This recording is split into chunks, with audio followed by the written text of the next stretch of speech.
Well, it's always nice to have even one entrant in the signature race at any track, and we've had two in the NA Cup before. I remember 2011, I think we had 18 in Rockabilly. There may have been others as well, but anyway, I only had the 2-3-year-olds this year that were capable of doing that level, so I'm really pleased they both made it. Was it a surprise that they both made it, or were you expecting it? Well, without being boastful, I guess it wasn't a surprise. No, Joel and the Jets has struggled. He's had some health issues since he came up from Florida and got dropped off at the Meadows in Pennsylvania to race in the Pennsylvania Sire Stakes there, and that's where it all started. I wasn't there at the time, and so that's why he's only raced twice, but I've always thought fairly highly of him. Perhaps not quite the caliber of Prince Hal, but very close. So I'm hoping they'll both have a good race on Saturday night. How did you feel about your post positions this year?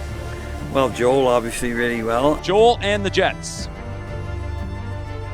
Post position number 3 for Joel and the Jets. I see Doc Moore there. He's got to keep waiting, though. He's got another one that will be competing in the final in Prince Hal Hanover. Joel and the Jets will be driven by Louis Waugh. He picks up the drive. He won last year with Nijinsky. Joel and the Jets has 3 wins in 9 career starts, was second in his Elim, timed in 1:50 and 3. The other guy, the second last one drawn out, and it came down to a 1 and a 9, and he got post position number 9 for Prince Hal Hanover. The other Doc Moore trainee in Prince Hal Hanover is driven by David Miller, who will be appearing in his 23rd Pepsi North America Cup. That is second most in race history. The most appearances by the Hall of Famer, the all-time great John Campbell. He raced in 25, and David's going to be in his 23rd this coming Saturday night. Prince Hal Hanover was second in his Elim, clocked in 1:49 and 1. That's going to be a bit of a challenge, no doubt about it. I got Dave Miller on there, who's been one of my best friends and most loyal drivers I've ever had over the years, starting with Shadow Play in 08, and I'm sure he'll do his best to work out a trip for him. And Louis, I've been using Louis quite a bit this year, and he stuck with me on a lot of horses that I perhaps didn't think he would, so I like that, and I've got some babies coming up now too that we'll probably use Louis on, and Louis really top driver.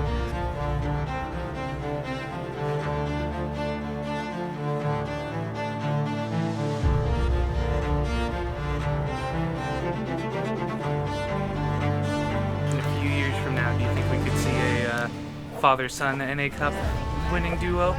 Well, you never know. That would be pretty nice. We had a father-son winning duo in the Gold Cup and Saucer. I believe the only combination to ever do that. I won the Gold Cup and Saucer in '88 with a horse called the Papermaker, and then Tyler won with one of ours in 2011, maybe or 12, perhaps it was 2012 with 18.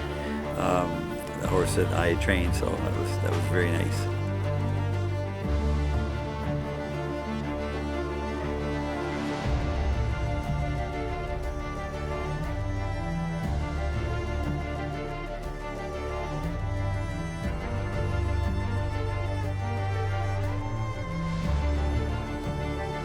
This is what we trained for all winter in Florida, to have these 3-year-olds in this kind of a race. And so to be here and to be in it, it's going to be a pleasure and hopefully a lot of fun. And at the end of the day, you know, perhaps things might not go our way, but we'll still have the satisfaction of knowing that we're in the top 10 3-year-olds in North America on Saturday, June the 14th at Mohawk Raceway. So I love it. I like to excel at that kind of thing. I don't get nervous, so you know, that's just the way it is.